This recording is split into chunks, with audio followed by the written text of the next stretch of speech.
ஆதேஷ் ஆன்மீக நேயர்களுக்கு அன்பான வணக்கம். நெல்லை ஜோதிடர் அகிலன் அண்ணாதுரை. இன்று நாம் பார்க்க இருப்பது முடக்கு தோஷம் எப்பொழுது பாதிப்பை உண்டு பண்ணும். அதாவது ஜோதிடம் ஆரம்பித்ததுலேருந்தே முடக்கு இருக்குது, இன்னைக்கு வரல முடக்கு. இதில் முடக்கை பற்றி புரிஞ்சுக்கிறதுக்கு ஒரு விளக்கம்தான் இந்த உரை. அதாவது முதல்ல முடக்கை எப்படி பார்க்கணுங்கிற விஷயத்தை தெரிஞ்சுக்கிடுங்க. அதுக்கப்புறம் முடக்கை க்ளீன் பண்ணுறதை பற்றி பார்ப்போம். அதாவது நல்லா கேளுங்க. சூரிய பகவான் உங்கள் ஜாதகத்தில் என்ன நட்சத்திரத்தில் இருக்கிறாருன்னு பாருங்கள். சூரிய பகவான் நிற்கிற நட்சத்திரத்திலிருந்து மூல நட்சத்திரம் வரை எண்ணுங்க. அப்படி எண்ணும் போது மூலம் எத்தனாவது நட்சத்திரமாக வருதுன்னு பாருங்கள். அந்த நட்சத்திரத்தை இப்போ ஒருத்தருக்கு சூரியன் உத்திரட்டாதியில் நிற்கிறாரு, ஓகேவா? மீன ராசியில் உத்திரட்டாதியில் சூரியன் நிற்கிறாரு.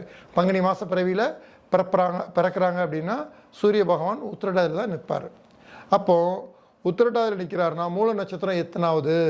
உத்திரட்டாதி, ரேவதி, அசுபதி, பரணி, கார்த்திகை, ரோஹிணி, மிருகசீஷம், திருவாதிரை, புனர்பூஷம், பூஷம், ஆயில்யம், மகம், பூரம், உத்திரம், ஹஸ்தம், சித்திரை, சுவாதி, விஷாகம், அனுஷம், கேட்டை, மூலம். அப்போ 16வது நட்சத்திரமாக வருது, ஓகேவா? அப்போ இந்த 16 அப்படியே பூராடத்திலிருந்து எண்ண வேண்டும். பாருங்க, பூராடம், உத்ராடம், திருவோணம், அவிட்டம், சதயம், பூரட்டாதி, உத்திரட்டாதி, ரேவதி, அசுபதி, பரணி, கார்த்திகை, ரோஹிணி, மிருகசீஷம், திருவாதிரை, புனர்பூஷம், பூஷம், ஆயில்யம், மகம், பூரம், உத்திரம், ஹஸ்தம், சித்திரை, சுவாதி, விஷாகம், அனுஷம், கேட்டை, மூலம், ஓகேவா? அப்போ இப்படி சூரியன்லேருந்து என்னணும் மூல நட்சத்திரம் வர அது எத்தனைன்னு வருதோ அந்த நட்சத்திரத்தை அப்படியே நம்ம பூராடத்தில் இருந்து திருப்பி கவுண்டிங் பண்ணணும்.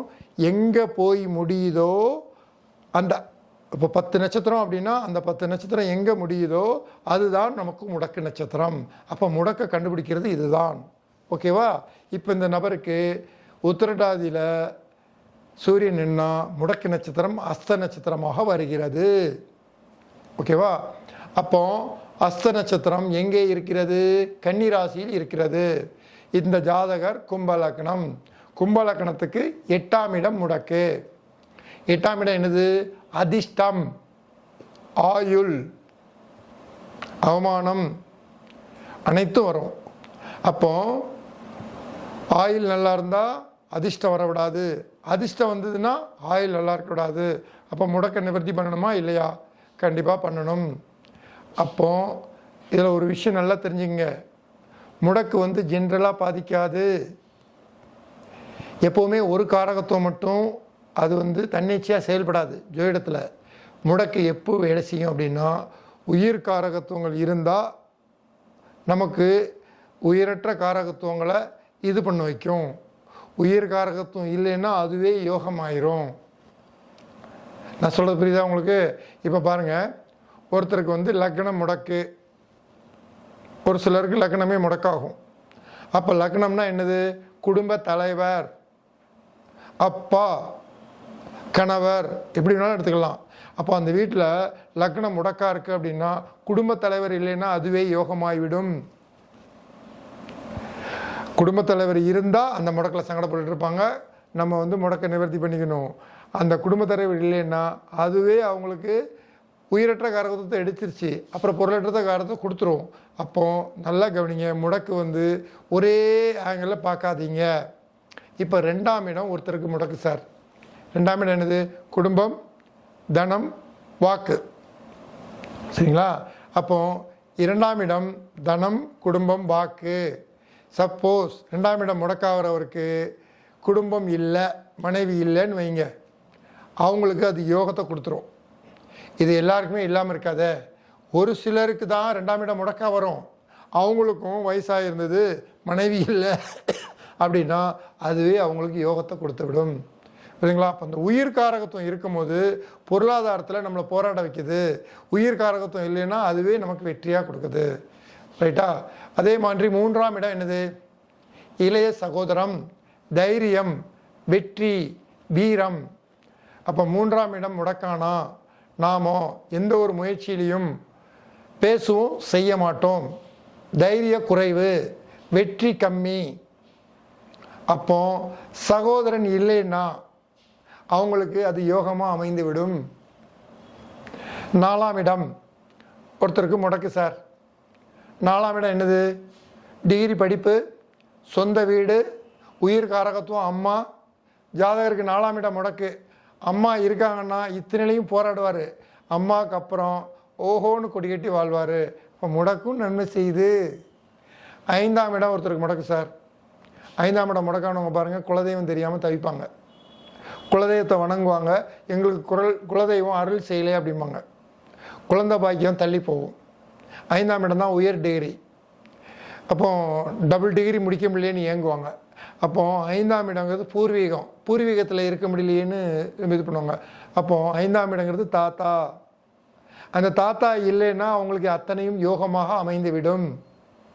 ஓகேவா? அதுக்கப்புறம் 6ஆம் இடம். 6ஆம் இடம் ஒருத்தருக்கு முடக்க ஆகவே கூடாதுங்க. 6ஆம் இடம் தாங்க சர்வீஸு, நம்ம பார்க்கக்கூடிய வேலை. பாருங்கள், 6ஆம் இடம் முடக்கானவர் ஒரு இடத்துல நிரந்தரமாக வேலை செய்ய முடியாது. அங்கே ஏதாவது ஒரு கம்ப்ளைண்ட் ஆகும், இல்லைன்னா இவர் அண்டர்ஸ்டாண்டிங் பிரச்சனை உண்டு பண்ணுவார். அந்த முடக்காக இருக்கிறதுனால முடக்கி போட்டுரும். அப்போ ஒரு மனிதனுக்கு வேலை இல்லைன்னா அவர் எப்படி சாதிப்பார்? அப்போ 6ஆம் இடம் தாய்மாமன், உயிர் காரகத்துவம் இல்லைன்னா அதுவே யோகமாகிவிடும். 7ஆம் இடம் ஒருத்தருக்கு முடக்கு. தன் உயிர் நண்பர் ஒருத்தரை பறிகொடுத்து விட்டால் அது யோகமாக மாறிவிடும். உடனே மனைவிக்கு போயிடக்கூடாது. மனைவிங்கிறது ஒருத்தருக்கு, ஒரு சிலருக்கு ஒருத்தருக்கு தான் இருக்கும். மனைவியே போ அப்படின்னு சொல்ல முடியாது. சிலவங்களுக்கு வயசானவங்களுக்கு 7ஆம் இடம் முடக்காகி அவங்களுக்கு மனைவி இல்லாட்டாலும் அவங்களுக்கு அது யோகத்தை உண்டு பண்ணும். மோஸ்ட்லி நண்பர்கள், உயிர் நண்பர்கள் பிரிந்தாலும் யோகத்தை உண்டு பண்ணும். இல்லைன்னா நம்ம அதில் போராடுவோம். 7ஆம் இடம் தான் பார்ட்னர்ஸ். முடக்கா இருக்கிறவங்க, 7ஆம் இடம் முடக்கா இருக்கிறவங்க பார்ட்னர்ஷிப் வைக்கவே கூடாது. அப்போ 8ஆம் இடம் ஆயுள். 8ஆம் இடம் யூரின் ட்ராக்.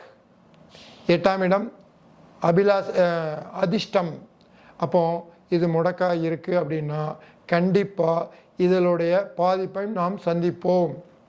8ஆம் இடம் உயிர் காரகத்துவம் இல்லை என்றால் கண்டிப்பாக நமக்கு அது யோகமாக அதிர்ஷ்டம் வேலை செய்ய ஆரம்பித்துவிடும். அப்போ 8ஆம் இடம்னா என்னது? ஆயுள், மனைவியின் குடும்பத்தார். 7ஆம் இடம் மனைவி, 7ஆம் இடத்துக்கு 2ஆம் இடம் மனைவியின் குடும்பத்தார். அப்போ அங்கே உள்ள முக்கியமான நபர் உயிர் காரகத்தை எடுத்துருச்சு அப்படின்னா 8ஆம் இடம் உங்களுக்கு கண்டிப்பாக யோகத்தை பண்ணிவிடும். 9ஆம் இடம் ஒருத்தருக்கு முடக்கா வருது சார். 9ஆம் இடம் தான் சார் பாக்கியம். 16ங்க, பேர், புகழ், சொத்து, சுகம் அத்தனையும் 9ஆம் இடத்துல தான் இருக்குது. அது முடங்கிடுச்சு. 9ஆம் இடம் தாங்க தந்தை. 9ஆம் இடம் தாங்க கோவில், ஆன்மீகம். அப்போ இங்கெல்லாம் போக ஜாதகர் விரும்ப மாட்டார். போனாலும் நன்மை நடக்காது. அப்போ 9ஆம் இடம் காரகத்துவம் உயிர் இல்லை என்றால் இது யோகமாக மாறிவிடும். தந்தைக்கு பின் இவர்கள் கொடி கட்டி வாழ்வார்கள். அப்போ இதை பாருங்க. 10ஆம் இடம் இது முடக்கே ஆகக்கூடாது. ஏன்னா 10ஆம் இடங்கிறது ராஜ்யம், தொழில். நம்ம என்ன செய்ய போகிறோமோ அதில் தான் கொடி கட்டி வாழ்வோம். அந்த தொழிலே முடக்கானா எத்தனை தொழில் செய்வான் ஒரு மனுஷன், எத்தனை கோடி போடுவான். அப்போ 10ஆம் இடம் முடக்க ஆகக்கூடாது. அப்போ 10ஆம் இடம் ஒருத்தருக்கு முடக்காயிட்டாரு அப்படின்னா அவங்களுக்கு மாமியாருக்கு அப்புறம் தொழில் சிறப்பாக இருக்கும். 10ஆம் இடம் உயிர் காரகத்துவம் மாமியார். நல்லா கவனிங்க. முடக்கு எப்போவுமே ஒரே சைடு வரிசையாது. உயிர் காரகத்துவத்தில் எடுத்தாச்சுன்னா யோகத்தையும் உண்டு பண்ணிடும். 11ஆம் இடம் மூத்த சகோதரம், லாபம், வெற்றி, சந்தோஷம். இப்போ 11ஆம் இடம் ஒருத்தருக்கு முடக்கா இருக்குன்னா அவருக்கு மூத்த சகோதரே இல்லைன்னா கொடியேட்டி அடிவார். என்னடா முடக்கு 11ஆம் இடம் இந்த போடுதார் அப்படின்னா அந்த உயிர் காரகத்துவம் இல்லை. அப்போது பொருள் காரகத்துவத்தை அள்ளி கொடுக்குது. அப்போ உயிர் காரகத்துவம் இருந்தானா போராடுவார். 12ஆம் இடம் முடக்கே ஆகக்கூடாதுங்க. ஏன்னா நிம்மதி, தூக்கம், வெளிநாடு, ட்ராவல் இதெல்லாம் முடக்கானுச்சு அப்படின்னா நிம்மதி இருக்காது. இப்போ 12ஆம் இடம் என்னது? அம்மா, அப்பாவோட அம்மா, பாட்டி அவங்க இல்லைன்னா கூட இந்த முடக்கு நமக்கு நன்மை செய்யும். அப்போ முடக்கு பாவம் இப்படி எடுக்கலாம்.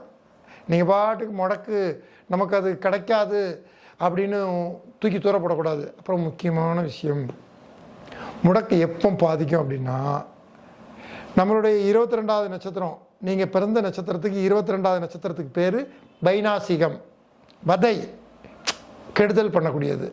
அந்த நட்சத்திரமே முடக்கு நட்சத்திரமாக வருதுன்னு வைங்க, அப்போ டபுள் பவர் ஆயிருதா?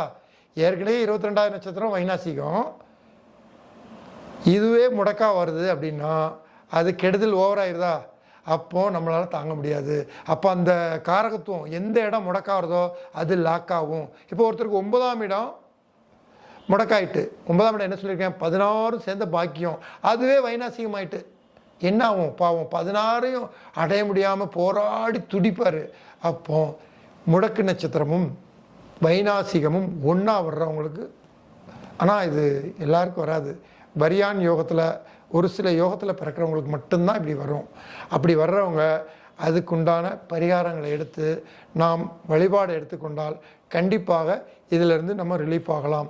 அப்புறம் ரொம்ப முக்கியம், இதை பார்த்துக்கிட்டு இருக்கிற அன்பர்கள், நேயர்கள் வெளிநாட்டில் இருப்பீங்க, அவங்களுக்கு கோயில் வெளிநாட்டில் நினச்சோடனே போக முடியாது, விடமாட்டாங்க.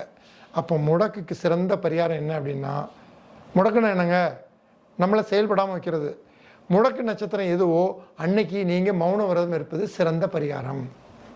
10 நிமிஷம் செலவில்லைங்க. ஆனால் நல்லா ஞாபகம் வச்சுங்க, மௌன விரதம் இருக்கும்போது சீட்டு எழுதி கொடுத்து வாங்கிட்டு வான்னு சொல்கிறது, கை தட்டி கூப்பிடுறது, கண்ணால் பேசுறது, இதெல்லாம் செஞ்சால் மௌன விரதம் இல்லை. கிட்டத்தட்ட காட்டில் இருக்கிற மாதிரி அன்னைக்கு நம்ம தியாகத்தை பண்ணிடணும். அப்படி பண்ணிங்கன்னா முடக்கு உங்களை பாதிக்காது. அப்போ முடக்கு தோஷத்தையும் வெற்றி கொள்ளலாம். உங்கள் ஜாதகத்தை பாருங்கள், எந்த பாவம் முடக்குன்னு பாருங்கள், அந்த பாவத்தோட உயிர் காரகத்துவம் இருக்கான்னு பாருங்கள், அதுக்கு தக்கன நீங்கள் முயற்சி பரிகாரங்கள் பண்ணுங்கள், கண்டிப்பாக வெற்றி பெறலாம். அப்போ முடக்கு உங்களுக்கு வெற்றியே தரும். நன்றி, வணக்கம்.